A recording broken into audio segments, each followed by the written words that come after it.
there's some sort of argument over what is happening in Burma. For example, like a lot of media in a a lot of Western media talking about religious violence, sectarian violence. But the Burmese government maintained that there's no religious violence over there. But it is a kind of a communal violence.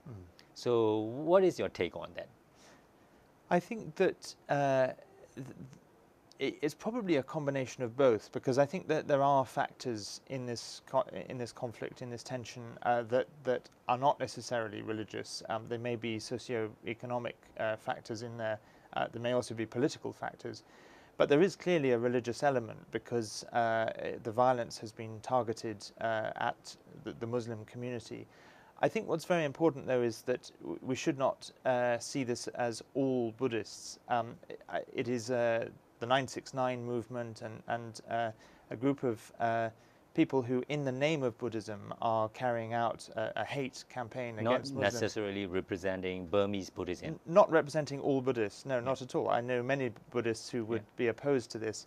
I think the challenge, though, is that those Buddhists in Burma who oppose violence and hatred and who want a peaceful, harmonious society, I would like to see them speak up more against this minority that is pursuing a hate campaign.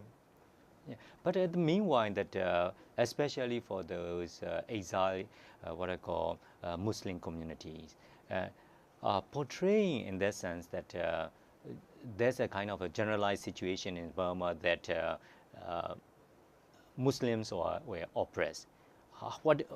Do you see the same thing? I certainly see that Muslims have been targeted very specifically with violence. We've seen throughout the last year or more, starting in Rakhine State, but then spreading to Metila and to Lashio and Okan and other places. I myself visited in March a village just outside Naypyidaw, where the Muslim community had been singled out and attacked.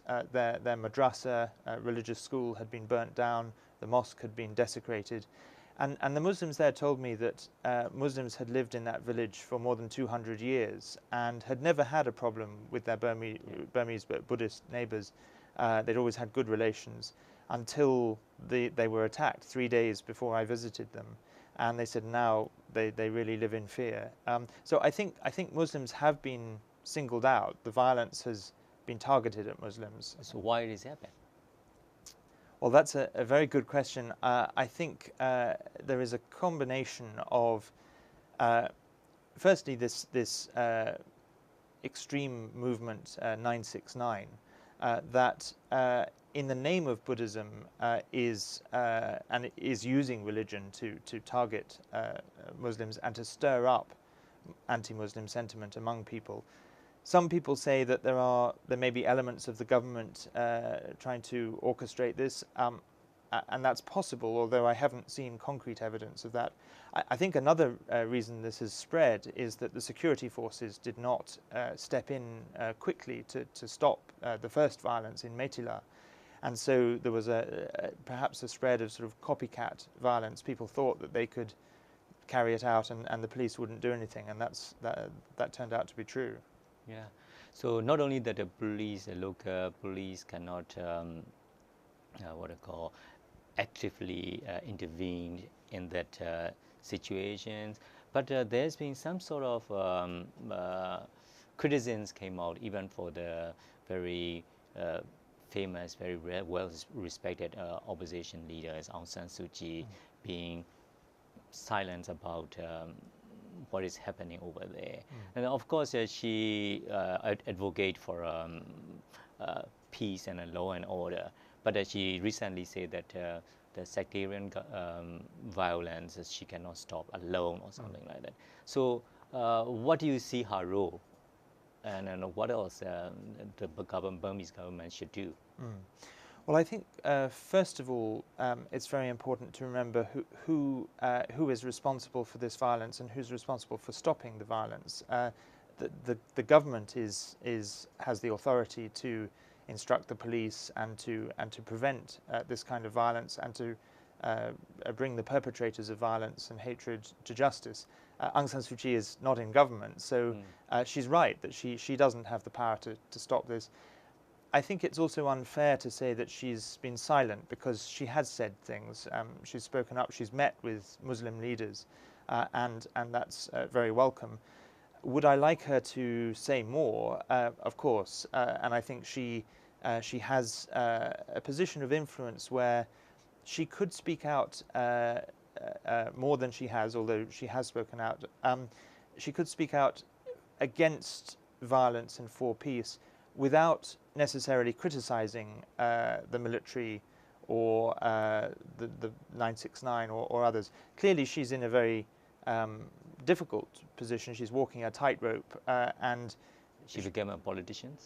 Inevitably, she's of course she's certainly a politician, and I think we all need to understand the challenges she faces, and if she is to have a realistic prospect of coming into government in 2015, clearly she needs to have the military at least not against her, or to some extent on side, and so she's juggling all these factors, and she's certainly a politician. I think she says that herself. So being a politician is not a criticism. But I think as a politician and as a national leader, I hope she will say more in terms of a message of peace and national harmony and reconciliation. Yeah, and you mentioned about that the positive development. What are the positive development, and what is the role of Christian solidarity worldwide, CSW? Well, I'm very much of the view that when any government or any person does the right thing, we should acknowledge it, welcome it, encourage it. And when they do the wrong thing, we should point it out and criticize it and ask them to change. So I think the government has done some very good things. They've released the majority of political prisoners. They've engaged with Aung San Suu Kyi, and now she's in parliament along with some of her party. I've seen for myself on my visits to Burma that there is more space for civil society, for the media, and to some extent for freedom of expression. And there are things that it's possible to do now that were inconceivable a few years ago. For example, earlier this year, I took a British parliamentarian to Burma, Lord Alton, and we organised a gathering in a restaurant in Rangoon of about 100 former political prisoners and civil society activists, and including some former exiled activists. And he gave a talk on human rights and democracy, and that would have been unimaginable a few years ago. So all those things are very positive, and we should welcome them and encourage them. But we also, I think, need to be careful that we don't go into what I call a sense of premature euphoria, a sense that just because these things are happening, our job is done and Burma is free and everything's fine. That's not the case. It's just the very beginning. Yeah, I like to concentrate mainly on that positive development, on that to prevent or to deter these further happening of this sectarian or religious violence. What are the positive signs you see? Well, I think one other, in relation to the sectarian violence, one positive is that because there is more space for civil society and to a certain extent more freedom of expression, although still a long way to go, but there are groups, I've met them, there are groups in Rangoon, interfaith groups, Buddhists, Muslims, Christians, people of other religions, who've come together to try to work for religious harmony and religious freedom and peace, and we need to encourage those initiatives. There are several such groups. There are also religious leaders who've spoken up. I know there've been a number of Buddhist leaders. There's also been the Catholic Archbishop of Rangoon, Charles Bo, who's made a number of personal statements, and I myself have written 2 articles with him together. So I think encouraging those voices, now that they have the space to speak out, voices of peace and hope to counter the voices of hate is very important. So one that a few weeks ago, when the Time magazine mentioned about that 969 monk Shen Wiratu as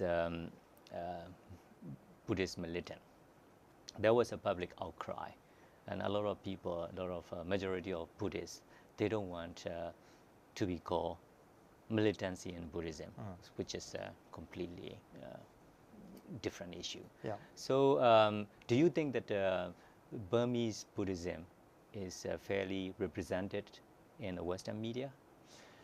I think that the Western, on the one hand, the Western media, I think, is correct in using this term militant Buddhism to describe Ashin Viratu and 969, because the things that they have been preaching are very militant.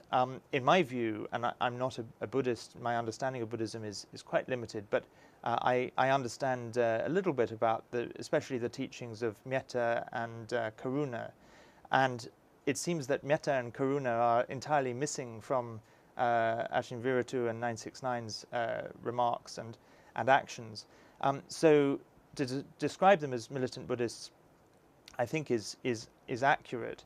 But what is not accurate is to imply that they are representative of all Buddhists. They are not, isn't it? They're not representative of all Buddhists. I think there are many Buddhists who really believe in the principles of metta and karuna and real Buddhism, who do not like what 969 and Viratu are doing. My challenge, I think, is I think that the majority of Buddhists who are peaceful and loving and want a harmonious society should speak out more to counter this militant brand of Buddhism. I think militant Buddhism is a contradiction in terms. Yeah. From what I understand of Buddhism, how can Buddhism be militant? Yeah. But I think Viratu and 969 have made it that in their interpretation. And so to counter the Western media's portrayal of that, I think... That's a kind of unfortunate mix of an ultra-nationalism and religion. Precisely.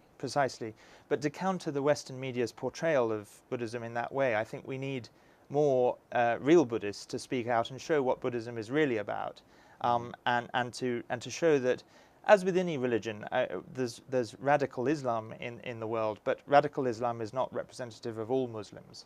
And in the same way, militant Buddhism is not representative of all Buddhists, but we need genuine Buddhists who are peaceful to speak out more and show the true face of Burmese Buddhism.